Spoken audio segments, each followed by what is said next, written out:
Hello and welcome. Well, today we're going to do something a little different. Our format is going to be an open discussion with a mum about her experiences with postnatal depression and the details of the strategies that she used in supporting her recovery. Now, this is all in the hope that this information will give hope to parents facing similar challenges and to testify that recovery is always possible with the right support and advice. Now, to share her deeply moving and personal story, we welcome our special guest, Josie Smyth, a mother who experienced postnatal depression twice after the birth of both of her children. Now, since recovering, Josie uses her experiences to raise awareness, reduce shame and stigma, and encourages affected people to seek help through her social enterprise, Smiling After P&D. Thank you so much for joining us today, Josie. How are you? I'm well, and thank you for having me. This is a very emotional and deeply moving discussion to have, and I just really wanted to thank you for taking the time to speak about your journey through anxiety and postnatal depression. And this takes a great deal of courage, which we're really, really grateful for. So to begin with, I guess before we sort of start and really talking about your personal journey, we published your article titled Smiling After P&D. Now, for someone who hasn't read the article yet, can you please tell us what the article is about and what inspired you to write it? So I was inspired to write this article, I suppose, as a beacon of hope for other parents who may be also experiencing postnatal depression. And there seems to be a delay between experiencing those symptoms and getting the help. And a lot of that seems to be shame and stigma. I think there is some negative stereotypes when it comes to mental illness, and particularly experiencing it after having a baby. There's that added layer, particularly when we see ads on TV where the mum is cooing over her baby, and we see women pushing their prams in the street with a smile on their face. The hidden thing is the challenges that parents may face, because it's such a life-changing experience having a baby. And for me, I experienced postnatal depression with both of my children. And I found that there isn't a lot out there in terms of the message that it is a treatable illness, recovery is possible, and it's okay to not be okay, baby. And so that's where Smiling After P&D came about, and why I decided to write the article, essentially for hope. That's wonderful. So to begin with, can you please explain initially what is postnatal depression? Sure. So it's a common and debilitating mental illness, and it occurs after birth. So there's perinatal anxiety and depression, which occurs from conception up until the first 12 months of the baby's life. And I essentially experienced symptoms that mimicked baby blues. And postnatal depression is not the baby blues. And that's another confusing layer, because people might think, oh, it's the baby blues, which is an accepted term and we hear a lot about it. But postnatal depression is different, because it's lingering, it doesn't shift, it impacts your daily life, and it essentially got in the way of me bonding with my children. So it was trouble sleeping, even when I had the opportunity to sleep. It impacted, I lost a lot of weight, it impacted my appetite. I was irritable and angry, which is a real common feature in postnatal depression. Anger is quite common. And then towards the later stages, when I wasn't being treated, a very low mood, very sad, very unmotivated, not able to experience any joy whatsoever in the things that I used to find enjoyable. Now, you've just mentioned that there's a difference between perinatal, antenatal, and postnatal depression. So I just wanted to ascertain just at the start, before we start speaking about your journey, just to clarify what the difference. Now, my understanding is that antenatal depression is when you experience depression during pregnancy, which affects up to 1 in 10 women in Australia. Now, postnatal depression affects up to 1 in 6 women, which develops between 1 month and up to a year after birth, where the baby blues, as you just mentioned, is generally just in the following weeks after birth, but then subsides, but postnatal depression continues. But perinatal depression covers a whole period from conception up until your baby is about 12 months old. And this is because depression can start before or during pregnancy and continue after childbirth, as we generally hear. So is this your understanding of the difference between the three? Yes. Yeah. And so how common is postnatal depression then? So the current stats are postnatally, it's 1 in 5 women will experience postnatal depression and 1 in 10 dads. And so I raised that it's 1 in 10 dads that can experience postnatal depression because people are quite surprised, not realizing that dads too are not immune to postnatal depression. Absolutely. I was quite surprised when I read that stat as well. One in 10 fathers as well. And postnatal depression isn't an experience that people choose to encounter. It's a very unfortunate suffering and a battle that you have to fight your way through and to get to the other side. However, you most certainly came out the other side for the better. So initially, I'd love to know, how did your experience make you personally a healthier and happier person? So following my recovery, I realized through therapy, I suppose, that I'd actually had anxiety for quite some time from being quite a young child. So this experience has taught me a new way of living, that I can actually experience joy. I can actually experience being a parent and not having that constant fear of loss. And the negative self-judgment that was really impacting on my capacity to bond with my baby and to parent and to be a woman. It was great that recovery enabled me to shift that negative thinking, and it was more a strength-based approach in that what are the things I am doing well? What look how well I'm raising my baby, look how much we love one another. So it's all of those sorts of thinking that enables recovery to happen, and that was through the assistance of therapy, of course. Yes, which we're going to speak more about in a moment.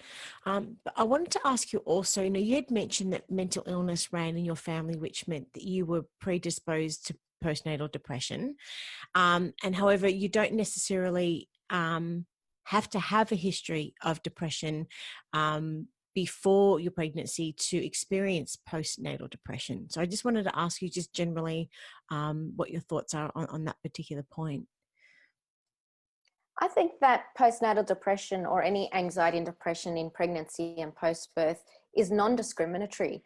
This is why it becomes quite challenging, because you can have lived a life free of any depression or anxiety and then have a baby and bam, here are these signs and symptoms that you've never experienced before and can be quite scary and quite shocking. Yeah. On the other hand, have you had experience of anxiety and depression in your prior to giving birth or in your family, then you're predisposed. You're more likely to get it. On the other hand, you may not. So there's no rhyme or reason.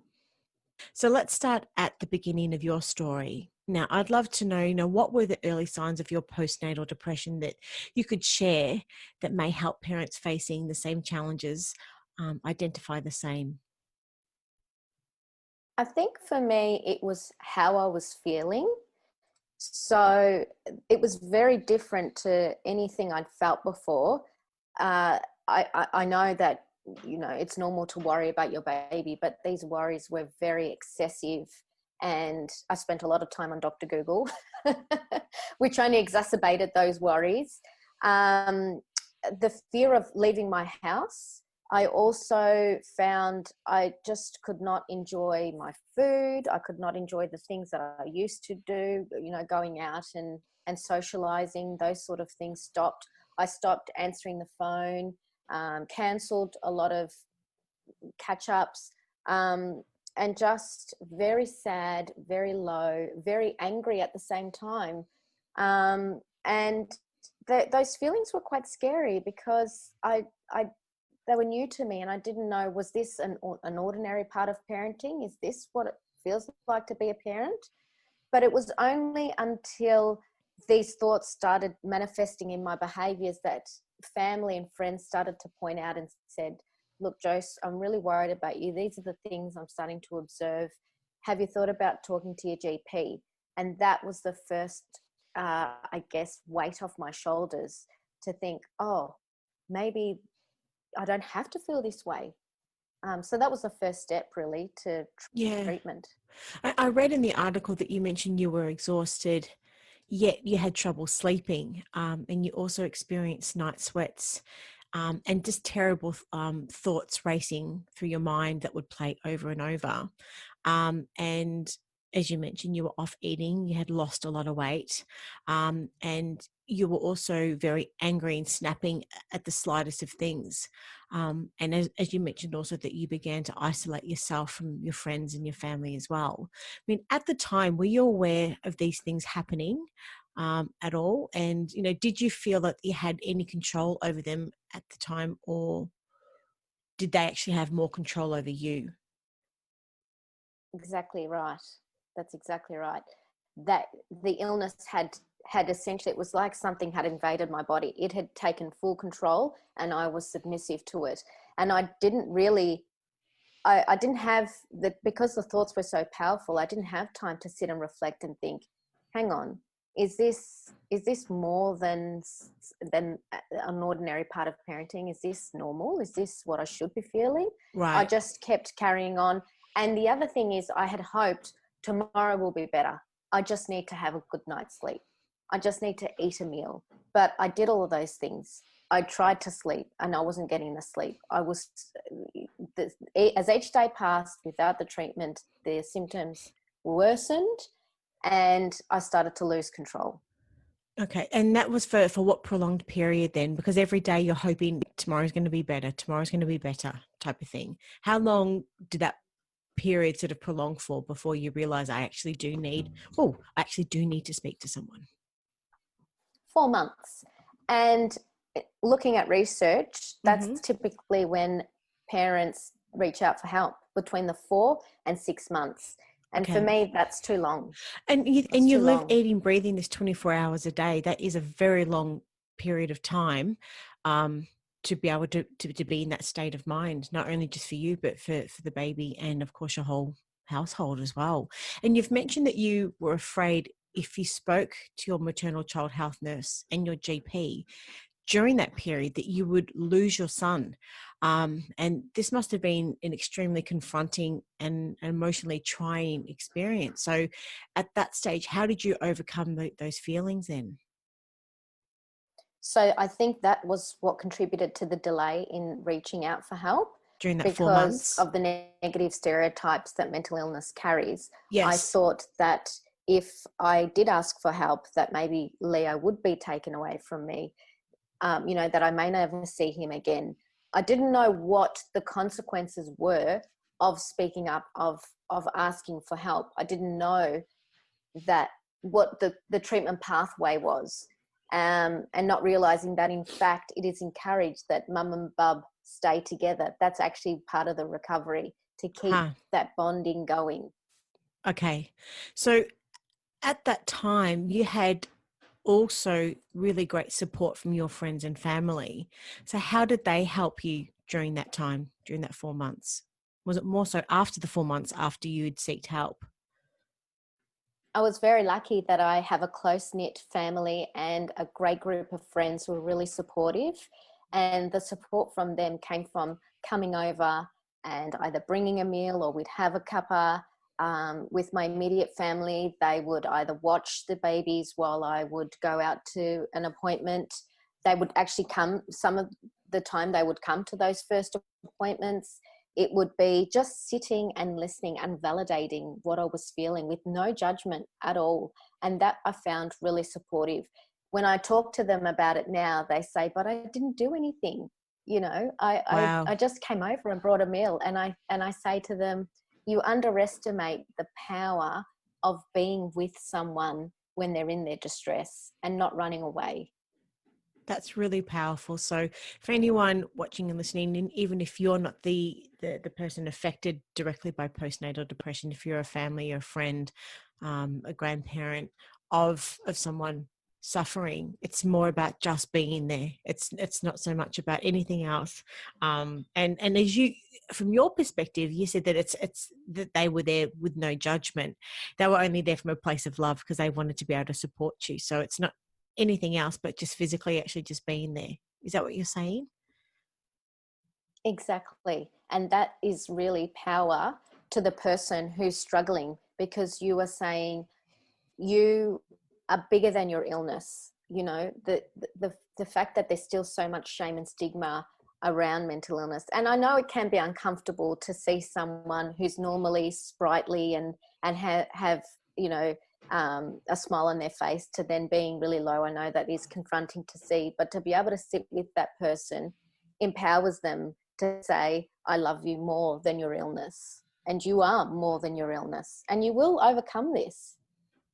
So you mentioned about this shame. Can you maybe just expand a little bit more on this? Like what is this feeling of shame? What does it feel like? And I mean, what are some of the thoughts that going through your mind at that time then, where no one else was Sure, judging you, but you're the only one, I guess, judging yourself. Is that right? correct.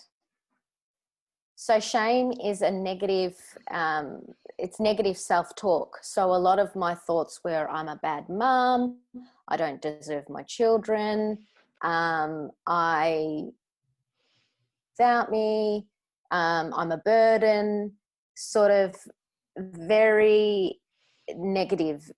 There's no strength space to it. There's no positive. There's no hope in it. It's all, um, but also I think that it's an extension of what society expects new parents to be, with a smile on their face and the baby sleeps well and everything's going hunky-dory, when in fact having a baby is you know, a huge life experience, and it happens overnight, and it's challenging.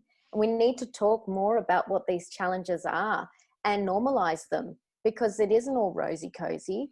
You know, there's trouble feeding, babies don't sleep, you know, there's colic, there's a whole range. You're exhausted. You know, if there are women who've had a C-section, there's 6 weeks recovery, and then we're expected to just come home and act like, you know, we've just not had a baby.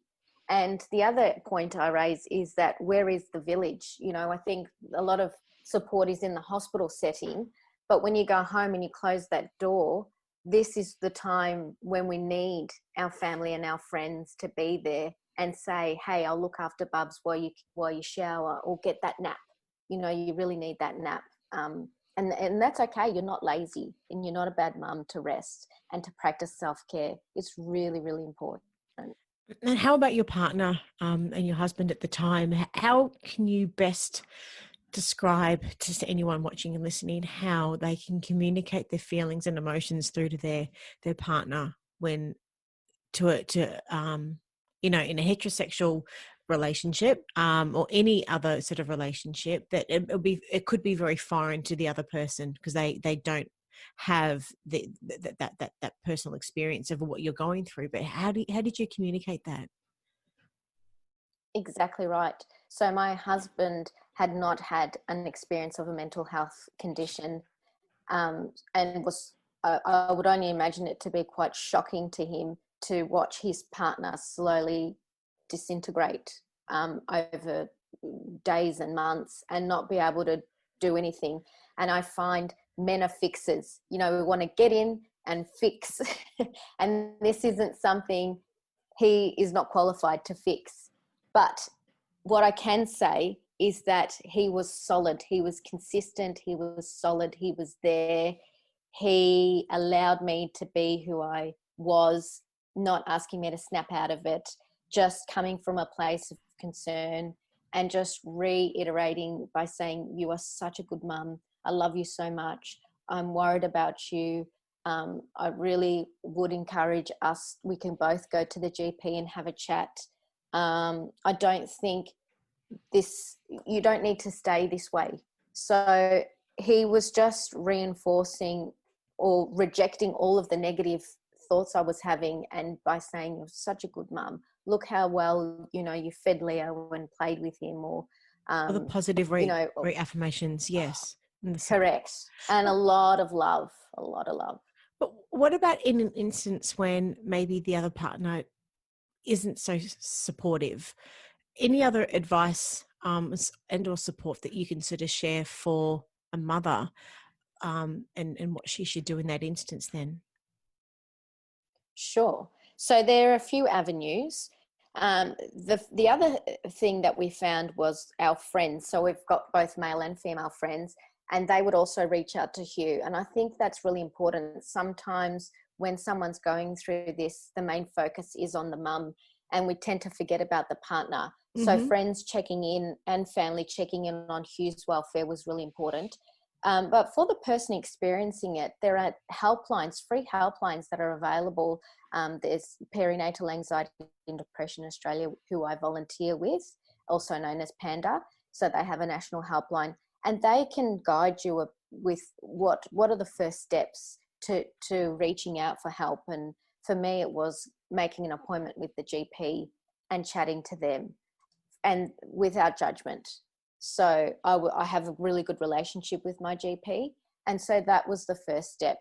So there are helplines. There's also your local council. So calling up your local council, in particular, you would be involved with the maternal child health nurse following birth. And for me, I was able to increase my appointments with them. And they also spoke about what support groups there are available in the area. Now, sometimes there aren't many. Sometimes there's a wait list, and hence the birth of Smiling After P&D. I like to see myself as a peer support person in the community. And I've been speaking with, as I do, on a daily basis, speak with different experts, and recently had an interview about telehealth services and the fact that telehealth services can help reduce wait times in a lot of instances, that there are a lot of numbers that are available 24/7, and as opposed to having to wait a week, a month, however long, irrespective if you're in a metropolitan area, if you're in a regional area, irrespective where you're located in Australia, that you have access to support 24/7 through telehealth services, through the likes of PANDA, the Gidget Foundation, Smiling Through P&D, your social enterprise, etc. It is really important for parents to understand that there is help and support out there in abundance, so that no one is ever alone. I wanted to ask you, you mentioned you were at that time really afraid to be alone with your own thoughts. So I just wanted to ask you if you could expand on this for a moment. What does that actually mean, and what did that mean at the time? Sure. I think for me, firstly, these thoughts were foreign to me. They weren't the normal way of thinking. And they were scary. They were intrusive. They were thoughts I'd never experienced before. And I think what contributed to that was the lack of sleep. So it clouded my capacity to think clearly. So when you're exhausted and you're not eating properly, you don't have the nourishment, your thoughts can start to, they were going in ways that were not the normal way of thinking, what I know myself to be. I know my normal predisposition. And again, they were the sort of, you're a bad mum, Leo doesn't love you, how can he love you, you're not thinking clearly, you can't do this properly. Really negative, really self-deprecating. So, I mean, how do parents know if they're just exhausted and if it's not postnatal depression? How can a parent recognize the difference in the feelings? From exhaustion. Yeah. What is the difference? think How can they feel the difference? I think it's when you have had the capacity to sleep and you wake up still feeling like you haven't slept. It's groggy. It's a very empty, flat sort of feeling. For me, it was like I'd run a marathon, but I hadn't run a marathon. physically and mentally drained. You're empty. You're essentially empty. You've got nothing more in the tank to give, as opposed to, you know, you've had a rough night's sleep and then perhaps the next night you get that good sleep and you're back up again. This is relentless. This is exhaustion of proportions I'd never experienced before. Yeah. So it's important to recognize then what I'm hearing is that sleep deprivation and increased stress are risk factors for new parents. However, when they hang around long enough and enough of them actually build up, that they actually lead to depression and postnatal depression. Is that right? Exactly. It's untreated. And it's also the capacity when you do have that chance to sleep and rest that you aren't, that your Uh-huh. thoughts are clouding that capacity to get that rest. Okay. So it was after then you were diagnosed with generalized anxiety disorder and postnatal depression, after that you did seek help from a GP and some specialists, and you started taking antidepressants, and you were referred to a psychiatrist um, on a mental health care plan, that you started to feel better. Could you maybe just expand a little bit more on that particular point in time? So you, after sort of that 4-month period, you had decided to finally see and seek help. Is that right at that time?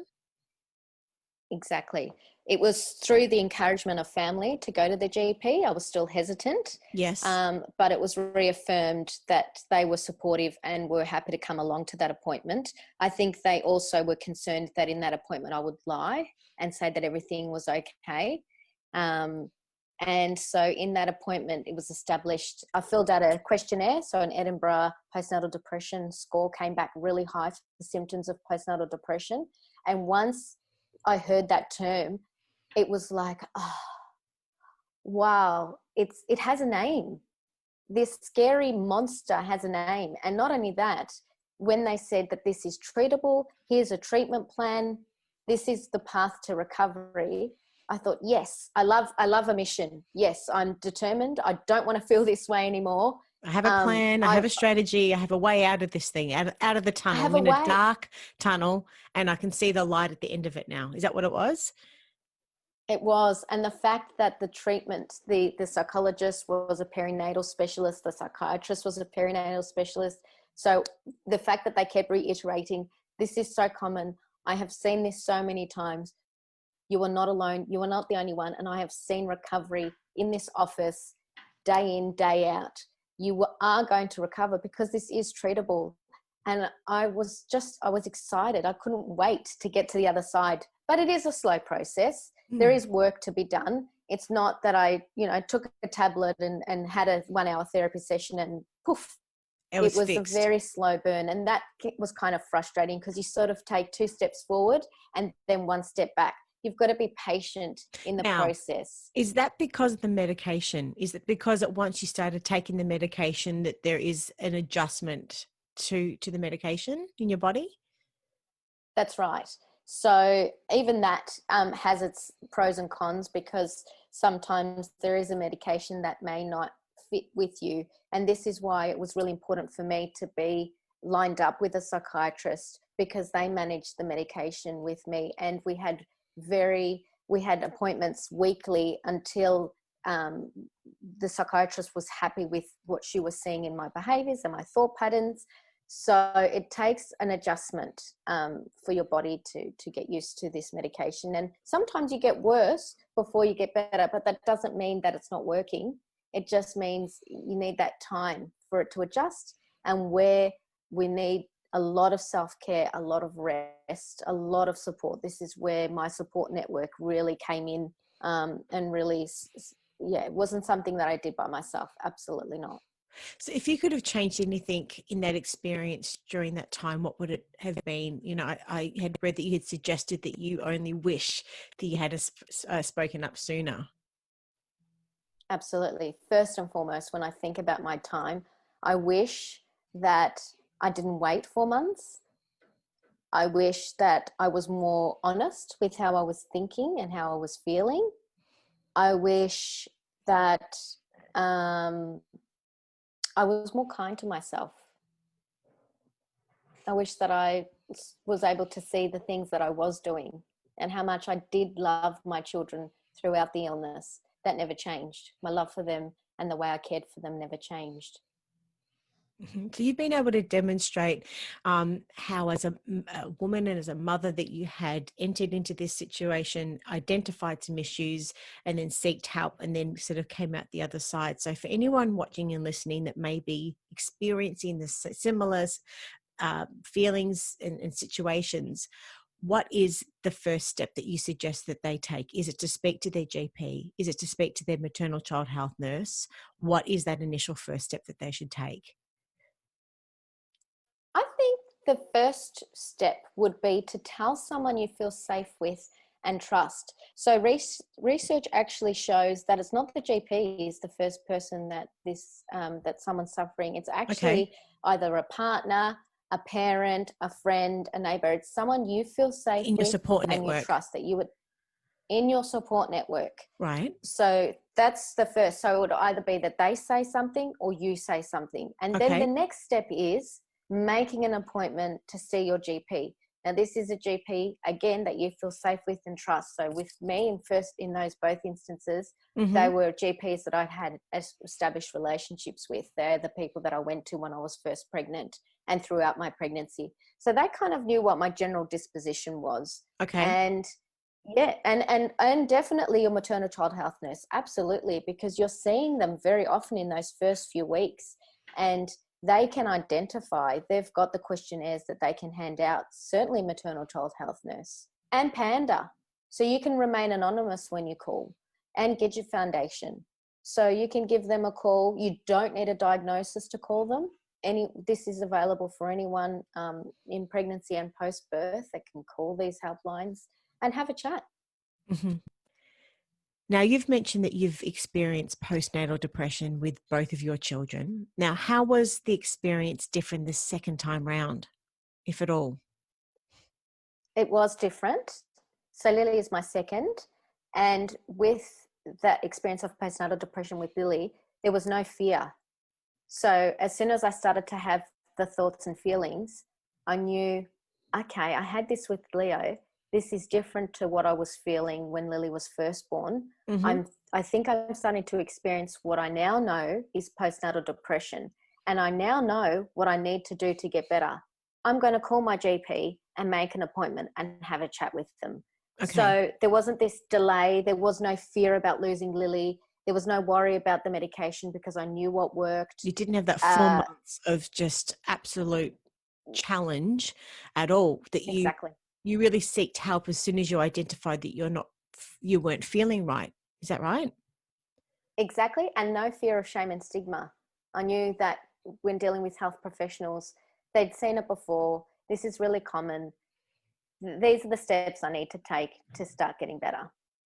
Which you mentioned earlier that the you know, looking back at your first encounter that you had an experience, had you had the chance to relive it again, that you would have sought help a lot earlier. So realistically, any parent that is experiencing these feelings and identifies that they're not feeling right can take action much sooner than later. And that could be a really key takeaway from this chat today, would you say?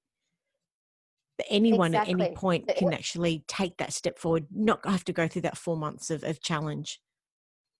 Absolutely. And you know what? The earlier you seek help, the quicker the recovery, the less time spent in that yucky phase. And you Yes. can get on with enjoying your baby and enjoying your life. You deserve a good life. You Yeah. deserve to have that happiness.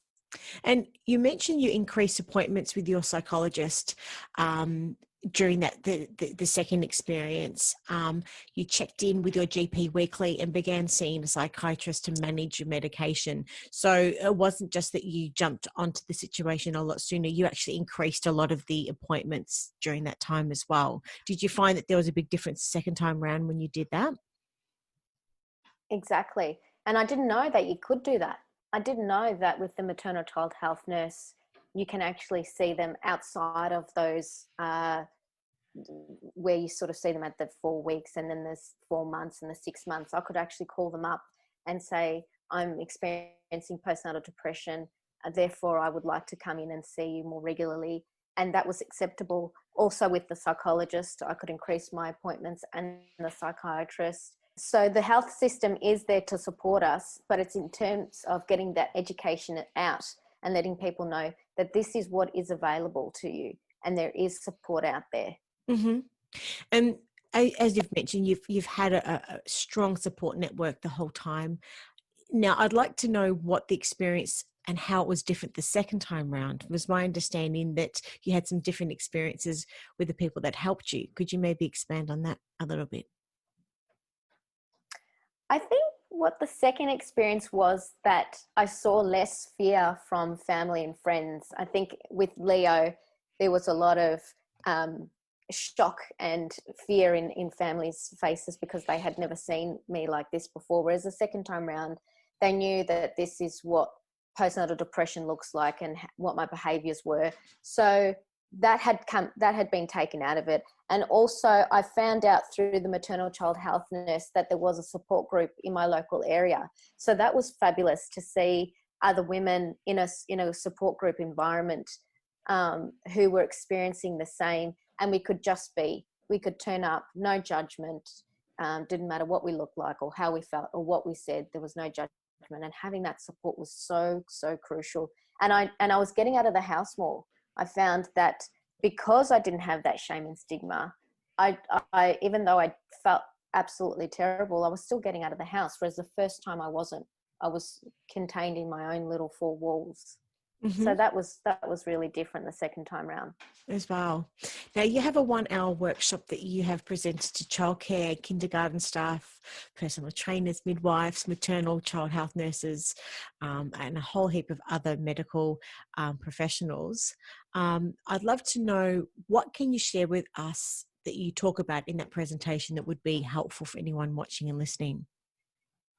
For me, it's quite a bespoke presentation in that it's interactive. It's not me standing up for 1 hour and just yammering away about my story. That the story is weaved into this educational workshop where I come from. I want to gauge from people, how can we start having these conversations? How can we break the shame and stigma? Because a lot of the time, someone may see someone struggling and not know what that first conversation might look like. So we kind of go around the table and think about what is the best way if we see someone struggling, how can we approach that person? So what is the language that's best used? Can we come from a strengths-based approach? What are the positives we're seeing? And reminding that person that we are there for them. It doesn't matter how they're looking or how they're presenting. We are consistent. And also self-care. So I wrap up the session on a note of self-care, because at the same time as supporting someone who's experiencing postnatal depression, we can also experience burnout. So what are we doing to look after ourselves so that our mental health is at peak?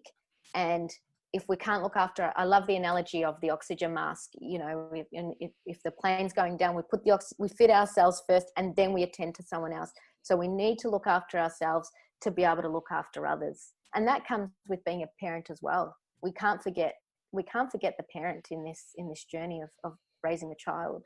So through your experiences, what do you do now for self-care to ensure that you're looking after yourself, that we could sort of learn from? First and foremost, sleep. So that to me is a trigger. So if I don't get 8 to 9 hours a night of sleep, I can already see that my thought process is going off track. So I need to ensure a good sleep routine, healthy hygiene. So that's getting off technology 30 minutes before, having a hot cup of tea, and reading a book, and making sure that I get those 8 hours. If not, resting throughout the day. And I also discovered when I was going through postnatal depression with Leo, yin yoga. I'd never heard of yoga before, and I didn't think it's something that I could do because I'm quite an anxious person, and this forces you to sort of sit and be present with your thoughts, and a lot of breathing. So I learned through that breathing techniques really helps. And I guess the other thing is setting aside time in the day.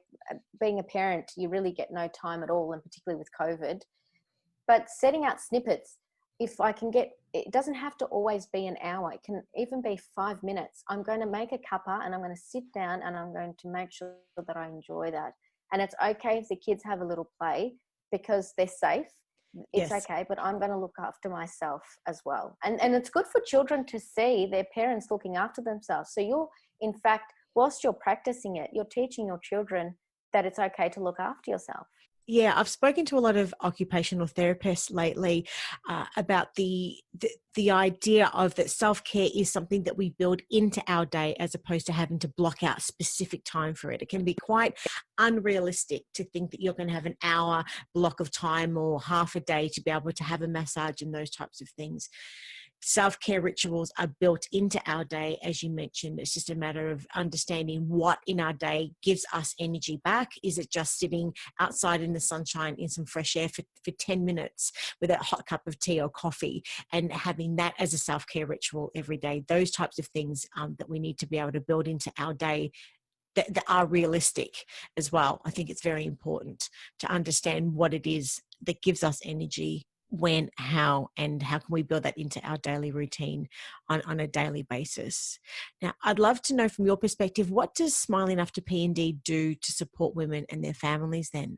Sure. So Smiling After P&D is essentially a support network for women and their families experiencing postnatal depression.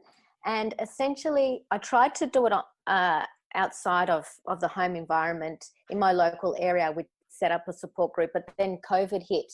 So I then moved it online and it's now a Facebook group. And we now have about 61 members as of today. And some of them are outside of Australia. And essentially, it's like-minded people who have either experienced postnatal depression or are caring for someone who's experienced postnatal depression. And it's a listening ear. We validate one another. We offer support, whether it be that someone has a question about what, particularly now with COVID, what kind of supports can we have in the home? How can I access my specialists now that COVID's hit? And so we know that it's moved to telehealth. So it's validating, it's listening, it's offering a beacon of hope to say that I've experienced it twice. I've gone through the treatment path and I've managed to recover, and you can too. Postnatal depression is something that's treatable and recovery is possible. And I think when someone sees that someone's come out the other side, it's hopeful. Definitely. Look, we've covered some really important topics and issues today. If you were to summarize, I guess, your key messages for anyone watching and listening at home, what would they be? I think the first and foremost key message that I want to take away is that postnatal depression is common. So you're not alone in this journey at all, and you don't need to be alone. So it's common and it's treatable, and there is support available, and it's okay to put your hand up and ask for help, because there are so many outlets that do want to help you and do want to see you recover. And so those are really the takeaway key messages that I'd like to give out today. And one of the key messages I've really taken from this is that the earlier that you identify that you're not feeling right, that something is it's not just exhaustion, it's not just tiredness, that there is something that after you have some rest, decent amount of rest, that these feelings don't feel normal, to seek help straight away. Worst case scenario, that it's not postnatal depression. It could just be an iron imbalance or something like that. But the sooner that you do seek help and minimize any suffering that you don't necessarily have to sort of go through, the early that you identify that, the better. That reaching out to people that you know, like, trust in your network is critical. And if you do feel that possibly that the people you have around you, for whatever reason, maybe you may feel that they may be judging you, there are so many helpline numbers that are available 24/7. As you mentioned, at no point is anyone alone in this journey. So to utilize those numbers and to be able to access help and support as often and as much as possible, and to be able to turn this into a positive experience at all times, and understand that that parenting is not meant to be too difficult, especially in this day and age when we have so many support resources at our reach, and it's just that, with our mobile phone and everything else that we can sort of get out. So now, for anyone's got any questions and or want to reach out to you sort of following this interview, whereabouts can they find you? So they can find me on www.smilingafterpnd.com. And I also have an Instagram page, which is Smiling After P&D. And my Facebook support group is Smiling After P&D Mums Group. So you can find me on that Facebook group, and I'd love for you to come along. Oh, it's wonderful. Thank you so much today for sharing your deeply personal and emotional journey through postnatal depression. I'm extremely grateful for your time, and look forward to the opportunity of speaking with you again in the not too distant future. But in the meantime, take care and stay safe. Thanks, Josie. Take care. Thanks, Rachel. Thank you. Thanks so much for having me. All right, take care. All right, bye. Thanks. Bye.